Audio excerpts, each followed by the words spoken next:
শাশুড়ির কুচি ঠিক করছে অনামিকা, সুন্দর করে সাজছে। শাড়ির কুচি ঠিক করে চেহারা উপরে তুলতেই অনামিকা খেয়াল করলো তার শাশুড়ি মা দরজার বাহির থেকে ওর রুমে উকি ঝুঁকি দিচ্ছেন। অনামিকা খেয়াল করেছে দেখে তিনি মুখ লুকালেন। অনামিকা তা দেখে মুচকি হেসে স্থির গলায় বলল, মা কিছু বলবেন? আসুন, ভেতরে আসুন। অনামিকার শাশুড়ি বুবলি বেগম রুমে ঢুকে অনামিকার সামনে দাঁড়িয়ে অনামিকার আগাগোড়া দেখে ভ্রুকুচকে বলল, তা কোথায় যাওয়া হচ্ছে বৌমা এত সাজগোজ করে? আসলে মা আপনার ছেলে বলেছে তার সাথে একটু বাহিরে যেতে, আমায় নাকি ঘুরতে নিয়ে যাবে। বা এ তো খুব ভালো কথা, এখনই তো সময় ঘোরার। ঘোরো, নাতি নাতনি হলে তো ওদের নিয়ে ব্যস্ত হয়ে পড়বে, আর ঘোরার সময় হবে না। অনামিকা কিছু বলল না, শুধু একটা মুচকি হাসি দিল। তো রোহান কই? ও তো নিচে গাড়ি নিয়ে অপেক্ষা করছে মা। ও ভালো, বলে অনামিকার শাশুড়ি রুম থেকে বের হয়ে গেলেন। বাড়ির নিচে রোহান অপেক্ষা করছে অনামিকার জন্য। সে মনে মনে ভাবছে মেয়েরা পারেও বটে। সে 5 মিনিটের জায়গায় পাক্কা 40 মিনিট। বাহ কি টাইমিং। ফোনটি বের করে নীলার নাম্বারে কল দেয়। অনামিকা রুম থেকে বের হয়ে আসতেই তখনই ফোন বেজে ওঠে। সে ভ্যানিটি ব্যাগ থেকে মোবাইলটি বের করে কলটি রিসিভ করে। অনামিকা,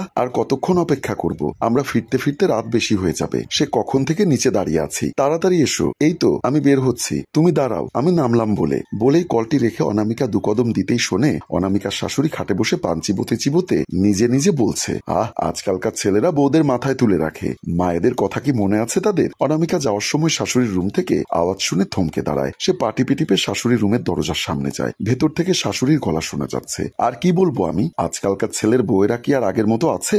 আমরা আমাদের শাশুড়িদের কথার বাহিরে একটা কাজও করিনি। প্রতিটা কাজ শাশুড়িমাকে জিজ্ঞাসা করে করতাম। 1 গ্লাস পানিও শাশুড়িমাকে জিজ্ঞাসা করেই খেতাম। স্বামীর সাথে ঘুরতে যাওয়া তো দূরে থাক, আর আজকালকার বউয়েরা ছি। অনামিকা আর শাশুড়ি মায়ের রুমে ঢুকলো না, দরজার সামনে থেকে মিঠি হেসে চলে যায়। অনামিকা নিচে যেতেই রোহান বলল, অবশেষে রাজরানীর দেখা মিলল। আসলে আমি সরি, আমি জানতাম না তোমার ঘড়ি এত স্লো। তোমার ঘড়িতে 8 মিনিটে 1 মিনিট, মানে 5 মিনিটের জায়গায় 40 মিনিট হয়েছে। এত কথা না পেঁচিয়ে চলো। রোহান আর অনামিকা রওনা দেয়। বুবলি বেগম সোফায় বসে অপেক্ষা করছে কখন ছেলে আর ছেলের বউ আসবে। এমন সময় কল আসে বুবলি বেগমের মোবাইলে। কলটি রিসিভ করতে উপাস থেকে অনামিকা বলল, মা আমরা কি বাসায় আসবো? বুবলি বেগম ভ্রুকুচকে বলল, বাসায় আসবে না তো কি আজ রাত বাহিরেই থাকার ইচ্ছা নাকি? জি আচ্ছা, আমরা চলে আসছি মা। এটি বলেই কল কেটে দিল। রোহান বলল, এ কেমন কথা অনামিকা, তুমিও দেখি মাকে জ্বালিয়ে মারবে। এ তুমি বুঝবে না, এটা আমাদের শাশুড়ি বৌমার ব্যাপার। আচ্ছা ঠিক আছে চলো, বলে দুজনে সিঁড়ি বেয়ে উপরে উঠে যায়। রোহান আর অনামিকা তাদের রুমে। অনামিকা বলল, তুমি তাহলে চেঞ্জ করে ফ্রেশ হয়ে নাও, আমি কিচেনে গেলাম,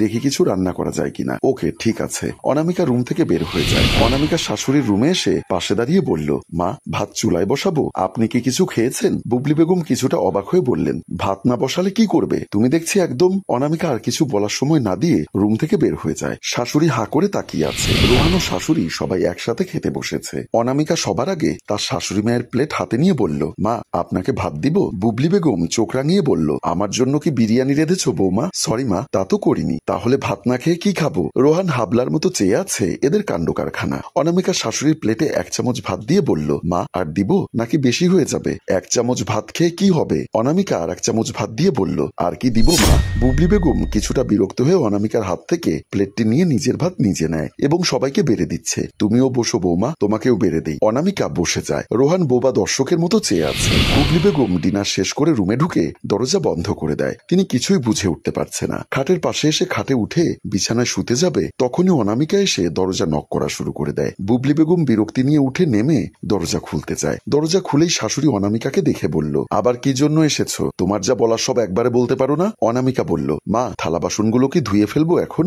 বুবলি বেগম এবার রেগে গিয়ে বলল, কি শুরু করেছো বৌমা? সেই কখন থেকে আমার সাথে এমন করছো? প্রতিটা কথা জিজ্ঞাসা করে করে করছো, ব্যাপার কি? অনামিকা কাচুমাচু করে বলল, না মানে আপনি তো আজ কাকে যেন বলছিলেন মোবাইলে, এখনকার বৌমারা কি কিছু মনে নেই? শাশুড়ি বুঝতে পারে আর তখনকার কথা মনে করে। আর বলিস না মা, তোর ভাবি তো আমার কাছে কিছু জিজ্ঞাসাই করে না, সব নিজের ইচ্ছাতে করে। আমি একটা মানুষ আছি, সেদিকে বৌমার কোনো খেয়াল নেই, নিজের মতো করে। মা বাদ দাও, আমার শাশুড়ি কিন্তু আমাকে খুব ভালোবাসে। আমি ভারী কিছু না পারলে শাশুড়ি থেকে জিজ্ঞাসা করি, শাশুড়ি তেমনটা সাড়া না দিলে আমি নিজে নিজে করে নেই। দেখিস ফাহিম, সবটা ভালো করে করিস, শাশুড়ির কথা মতো চলিস, ঠিক আছে মা? আচ্ছা মা, অনামিকা ভাবি তো খুব ভালো মনের, দূর ছাই, বেশি একগুলো। এসব কথা রান্নাঘরের দিকে যেতেই সবটা শুনেছিলাম আমি, কিন্তু আমি কোনো আওয়াজ না করে সেখান থেকে চলে আসি।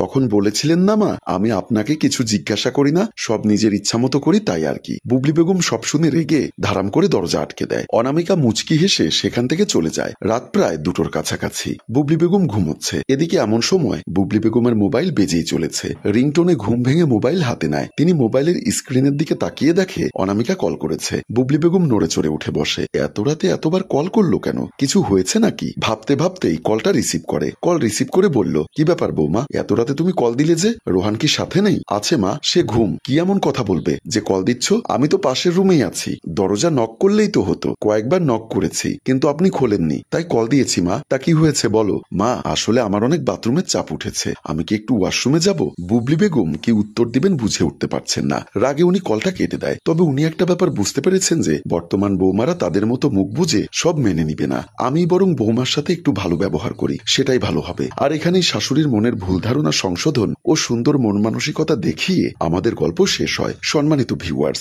আসলে কিছু শাশুড়ি আছে এখনকার সময়টা তাদের আগের যুগের মতো রয়ে গেছে। দিন দিন সময় আপডেট হচ্ছে আর ঘরের বৌমারাও আপডেট, তাই তাদের মতো চলতে দিন আর মেয়েদের মতো করে দেখুন। গল্পটির ভাবনায় ও পরিচালনায় হাশেম রাজু, চিত্রগ্রহণ রানা বৈরাগী ও প্রযোজনায় মঞ্জুর মোর্শেদ মিউজিক প্লাস। গল্পটি ভালো লাগলে লাইক, কমেন্ট এবং শেয়ার করে অন্যকে দেখার সুযোগ করে দিন। ধন্যবাদ।